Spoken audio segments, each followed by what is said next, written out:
Secondly, we will write body of the paragraph. Let's read. This part should contain details of the graph chart given in the question. यानी question में जो भी graph chart आपको given है उसको detailed manner में लिखना है आपने अपनी बॉडी ऑफ द पैराग्राफ में, and it should contain all the important information. यानी इसमें आपने जितनी भी आपको इंपॉर्टेंट इन्फॉर्मेशन ग्राफ चार्ट में गिवन है उसको आपने ऐड करना है. And it is very important to choose the significant detail that should be included in the paragraph. ये बहुत इंपॉर्टेंट है कि सिर्फ आपने सिग्निफिकेंट डिटेल को इसमें ऐड करना है. ब्रीफ तो लिखना है but at the same time वो कॉम्प्रिहेंसिव भी होना चाहिए, उसमें सारी डिटेल इंक्लूड होनी चाहिए जो इंपॉर्टेंट है, सिग्निफिकेंट है. And the body can be broken into 2 to 3 paragraph, सब पैराग्राफ. आपने एक लॉन्ग लेंथी ऐसे नहीं लिखना अपने बॉडी ऑफ द पैराग्राफ को, एनालिटिकल पैराग्राफ के. आपने उसको 2 to 3 सब पैराग्राफ्स में डिवाइड करके लिखना है. Now the body of the paragraph contains some important points. Now let's read. First is organize information. Look for the large differences. जो भी आपको गिवन डेटा है उसमें जो लार्ज डिफरेंस है आप सबसे पहले उसके बारे में लिखोगे. अब इसे बार चार्ट की हेल्प से समझो. देखो, ब्लू वाला हमारा फिनलैंड है एंड रेड वाला हमारा स्वीडन है. तो मैं स्वीडन की बात कर रही हूँ यहाँ पे.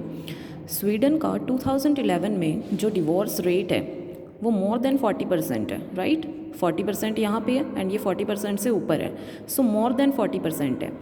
बट इन 2011 ये कहाँ चला जाता है? Near about 50%. एग्जैक्टली 50% नहीं है, नियर अबाउट 50% है.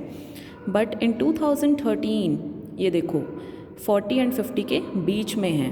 एंड 2014 अगेन ये कांस्टेंट है, देखो चेंज नहीं हो रहा बिल्कुल भी. एंड उसके बाद 2015 में जो स्वीडन का डिवोर्स रेट है वो बिल्कुल नीचे आ जाता है, डाउन हो जाता है 40% से भी नीचे. जबकि बीच में 2012 में वो कहाँ चला जाता है? Near about 50. तो ये एक लार्जर डिफरेंस है, यानी इसमें फ्लक्चुएशन देखने को मिल रही है आपने. पहले वो 40% से ऊपर था, उसके बाद वो नियर अबाउट 50% पहुँचा, देन डाउनवर्ड होता गया वो. तो ये एक लार्जर डिफरेंस है, वो अपवर्ड से डाउनवर्ड की डायरेक्शन में आ रहा है. Second is mention the aspect which is smallest और largest in the data. Data में जो भी स्मॉलेस्ट एस्पेक्ट है, जो भी लार्जेस्ट एस्पेक्ट है, उसको भी आपने ऐड करना है अपने पैराग्राफ में. अब इसे भी बार चार्ट की हेल्प से समझो. हमारा ब्लू वाला जो कॉलम है वो फिनलैंड के लिए है. अब फिनलैंड का 2012 में डिवोर्स रेट देखो नियर अबाउट 32% है. एग्जैक्टली नहीं पता तो हम नियर अबाउट इस तरह के वर्ड्स का यूज़ करेंगे. 2012 में फिनलैंड का डिवोर्स रेट नियर अबाउट 32% है. But in 2015 it goes up to more than 40%, right. तो ये एक लार्जेस्ट एस्पेक्ट है इसका. तो लार्जेस्ट एस्पेक्ट, स्मॉलेस्ट एस्पेक्ट आप इस तरह से फाइंड आउट करोगे अपने गिवन डेटा में.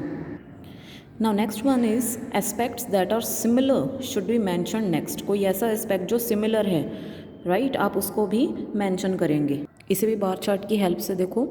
2014 एंड 2015 में ब्लू वाला फिनलैंड है. तो 2014 एंड 2015 में जो फिनलैंड का डिवोर्स रेट है वो ऑलमोस्ट सिमिलर ही है, राइट, नियर अबाउट 40% या मोर देन 40%. उसके बाद आप स्वीडन का भी देख सकते हो. 2013 एंड 14 में ये सेम ही जा रहा है, मोर देन 40%. तो इस तरह के एस्पेक्ट को भी आप मेंशन करते हैं.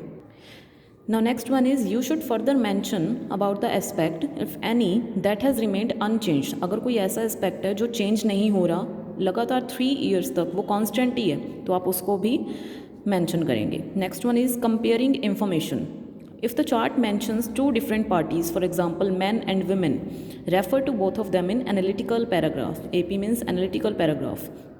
अभी जो हम आपका क्वेश्चन कर रहे हैं डिवोर्स रेट वाला, फिनलैंड एंड स्वीडन की डिवोर्स रेट्स, उसमें आपने देखा होगा 2 पार्टीज़ हैं. यहाँ पे एग्जांपल के लिए मैंने मैन एंड वुमेन लिखा है, तो वहाँ पे दिया हुआ है फिनलैंड एंड स्वीडन. तो वो 2 पार्टीज़ हैं. जब कभी 2 पार्टीज़ दी गई होती हैं तो उनके बीच में आप कंपैरिजन भी करते हैं एंड उनके बारे में मेंशन भी करते हैं.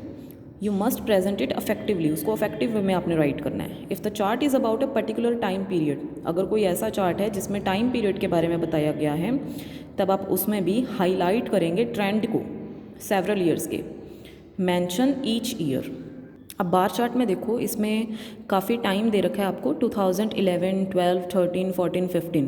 तो ये होता है टाइम पीरियड. इसमें आपने हाईलाइट करने हैं ट्रेंड को, सेवरल ईयर्स के, कि 2011 में क्या ट्रेंड था, 2012 में क्या ट्रेंड था, 13, 14, 15 एंड सो ऑन, जो भी आएगा आपको. अब ट्रेंड क्या होता है, हाईलाइट करना ट्रेंड को, ये क्या होता है? Let's read. Trend analysis is based on the idea that what has happened in the past gives traders an idea of what will happen in the future. यानी कि पास्ट में क्या रेट थी डिवोर्स रेट की, and फिर 2015 में आगे क्या रेट हो गई डिवोर्स रेट की. तो वो सारी चीज़ें जो एक ट्रेंड में काउंट होती है. जैसे कि मैंने आपको कहा था कि 2011 में, स्वीडन वाला रेट है, 2011 में जो स्वीडन की डिवोर्स रेट थी वो मोर देन 40% थी, बट इन 2015 ये 40% से नीचे हो गई, लेस दैन 40%. तो आप देख रहे हैं कि पहले वो नियर अबाउट 50% पहुँच गई थी 2012 में, बट उसके बाद वो डाउन हो गई. तो ये डाउनवर्ड ट्रेंड हुआ. यानी जो स्टार्टिंग तो अप से कर रहा है बट उसके बाद गोज़ डाउन, तो वो हो गया डाउनवर्ड ट्रेंड. यानी इसमें फ्लक्चुएशन थी, गोज़ अप डाउन, यानी ये फ्लक्चुएशंस हैं. इसी तरह से फिनलैंड में भी कुछ फ्लक्चुएशंस देखने को मिलती हैं. 2011 में ये नियर अबाउट 40% था, उसके बाद near about 30%, then goes up near about 40%, then more than 40% and more than 40%. तो ये भी फ्लक्चुएशंस हैं. तो इस तरह से ट्रेंड को हम एनालाइज करते हैं. जैसे कि स्वीडन का डाउनवर्ड ट्रेंड है क्योंकि ये पहले अप था उसके बाद नीचे जा रहा है. एंड फिनलैंड का देखो पहले ऊपर था फिर नीचे, ऊपर फिर और ऊपर, तो ये अपवर्ड ट्रेंड है.